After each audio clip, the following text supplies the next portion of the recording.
You ask Tiger to solve. This deals with linear equations with one unknown. The final result is x equals 4. Let's solve it step by step. Group all constants on the right side of the equation. Subtract 9 from both sides. Simplify the arithmetic.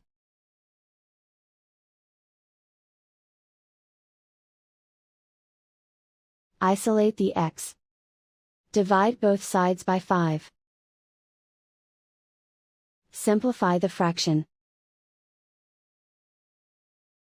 Find the greatest common factor of the numerator and denominator.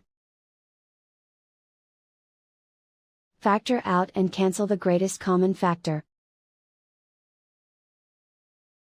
And so the final result is x equals 4.